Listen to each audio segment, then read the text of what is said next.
На киндапираните од непроштено синоќа се потсетија нивните роднини и пријатели, каде пред спомен паркот во ова село изграден во нивна чест, со положување букети свежи цвеќиња, панихиди и пригодни обраќања, беше одбележена 17 годишнината од нивното исчезнување.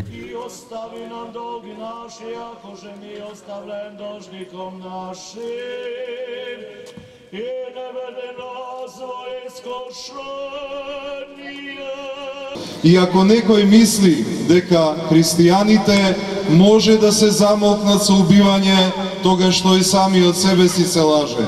Бидејќи крвта маченичка била и е семе на која црквата како на столбови се гради, изградува и расте и е непобедлива веќе 2000 години.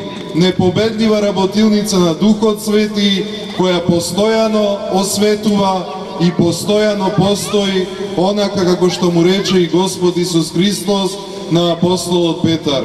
Ти си Петар камен, на тебе ќе основам црквата своја и ни вратите на пеколот нема да ја надвладеат. Војо, синот на Крсто Гоговски, еден од киндапираните македонци, вели дека властите со години знаат каде се телата на убиените македонци. Како што рече, се знаат и виновниците на овој масакар, кои сега веќе се вработени во државните институции. Во моментов сме пред спомен обележјето на киндапираните и убиени македонци од конфликтот од 2001 година. Во организација на иницијативниот одбор на село Непроштено се спроведува по 5 пат ова обележување на овој за нас црн датум, бидејќи сепак 23 и 24 јули 2001 година со црни букви е запишено точно во нашево село, што е запишено сигурно во поновата историја на Република Македонија. Сакам да напоменам дека пред на 14 јули по смртните остатоци од татко ми Крсто Гоговски ги презедов од Институтот за судска медицина и се погребани по сите православни обичаи на селските гробишта во село Непроштено. Голема благодарност до сите поддржувачи, посебно од медиумите, посебно од телевизија КИС, што цело време не следи и не прати во нашето патешествие што сме ги имале минативе 17 години. Се надевам дека и другите ќе се упокојат како што следува, но останува една голема дилема. Виновниците кои што го направија гносно дело се уште се шетаат, дури се во државни институции, додека не профункционира системот, додека не се казнат виновниците за овакви злосторства, ние и покрај погребувањето на најблиските не можеме да останеме равнодушни. Македонскиот народ ни својата историја секогаш плаќал со жртва. Македонија војувала векови наназад. Колку само животи на нејзини синови биле положени и колку семејства ожалостени. Денес дојдовме овде да им одадеме почит на оние кои македонската земја ја натопија со својата крв и својата жртва ја запишаа во поновата историја на Република Македонија. Нам на бранителите ни остави аманет да ја чуваме Република Македонија и да ја градиме во посветла и попросперитетна иднина со сите што живеат во неа. Наша човечка и морална должност е да дојдеме тука на овој ден, да положиме цвеќе, да се поклониме, како и да евоцираме спомени на нив, а тоа е најмалку што можеме да направиме. Тука сме тие да не заборават и да апелираме дека злочинот е погубен и за оние кои погубуваат.